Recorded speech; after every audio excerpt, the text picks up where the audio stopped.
Help me reach 1,000 subscribes. Support the video with a like and leave your thoughts in the comments. I read every comment. Thanks. She always said I was too good, too patient, too forgiving, like those were flaws instead of choices. I believed her. I believed love meant endurance. I believed loyalty was silent.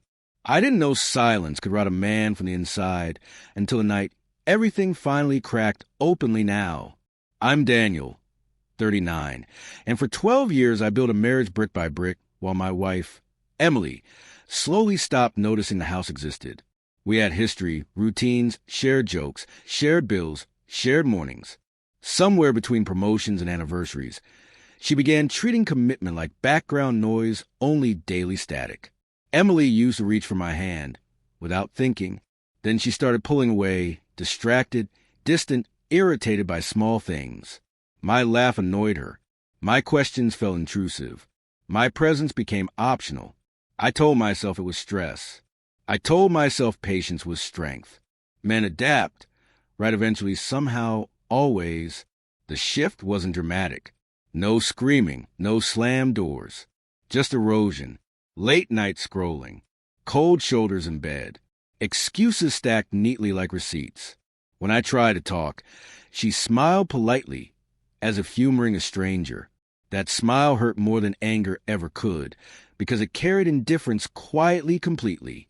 I still showed up, paid the mortgage, fixed the sink, asked about her day, planned small surprises.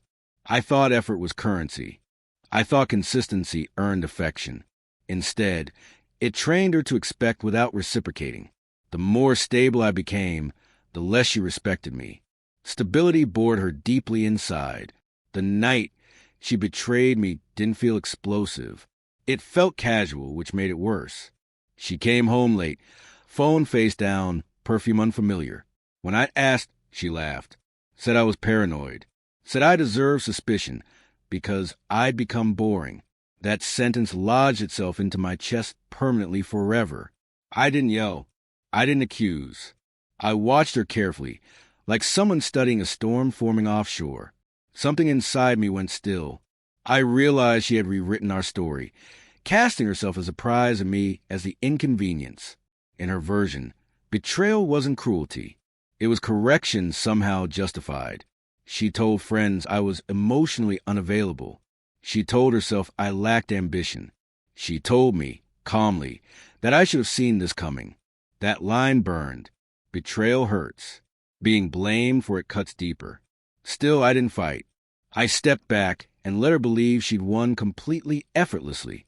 For weeks, I watched her drift further away, convinced she was evolving while I stagnated. She compared me to men who never stayed. She mocked my reliability. Ironically, the traits she scorned were the ones that would soon dismantle her illusion. She underestimated how quietly decisive patience becomes over time. I didn't plan revenge. I planned clarity.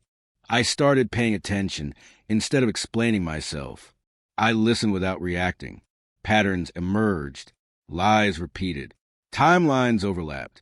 Truth has a way of surfacing when you stop interrupting it with hope. And once I saw everything clearly, I stopped protecting her from consequences. Emily thought betrayal was power. She thought I'd crumble, beg, compete. She didn't notice me detaching piece by piece. My silence wasn't weakness anymore. It was preparation. The man she underestimated was already gone, replaced by someone steadier, colder, and no longer interested in being understood by her at all. The funny thing about karma is timing. It doesn't rush. It waits until arrogance settles in. Emily was comfortable, confident, careless.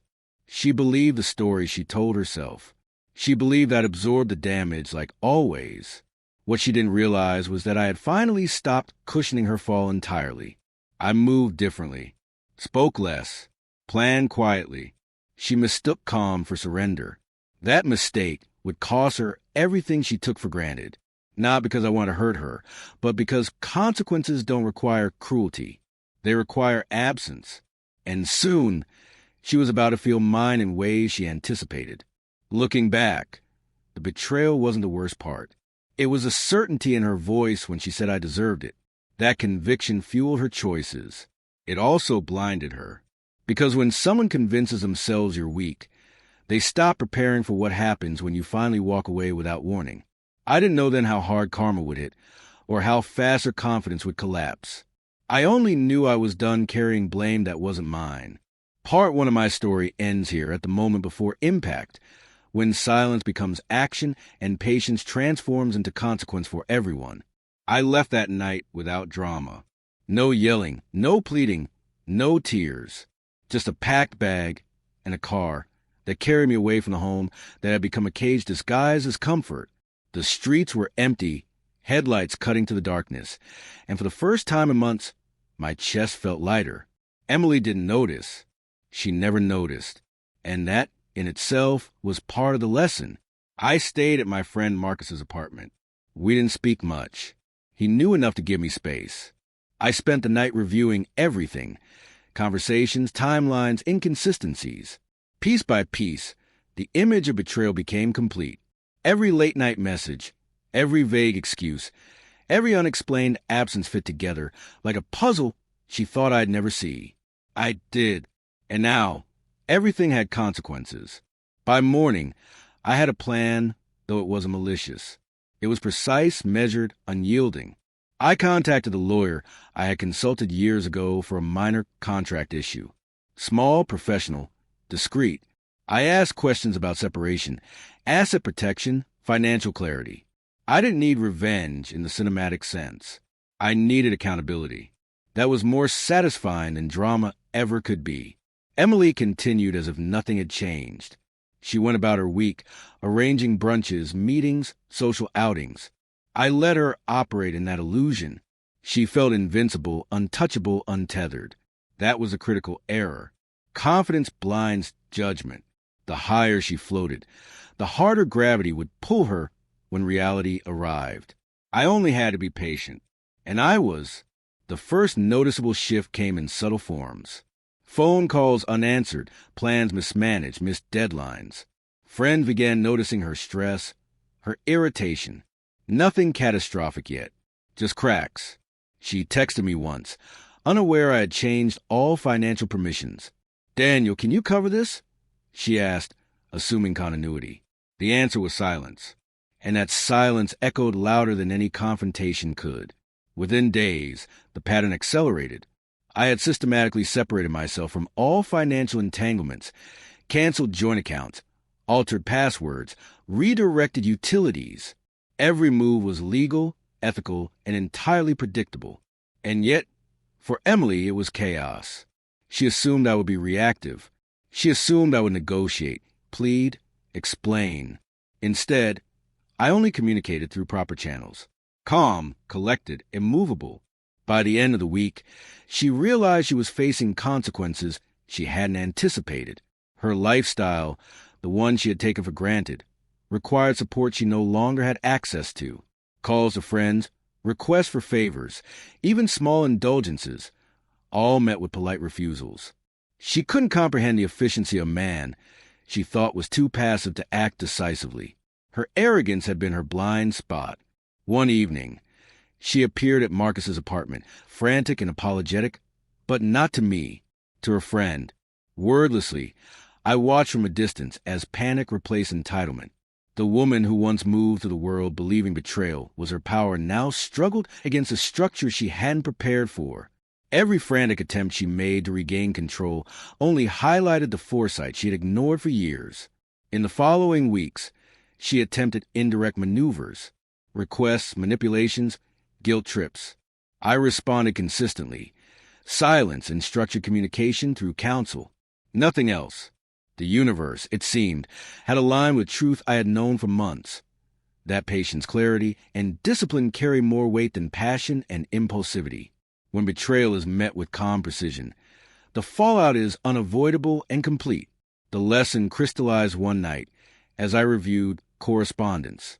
Emily had been forced to accept terms she would never have agreed to voluntarily.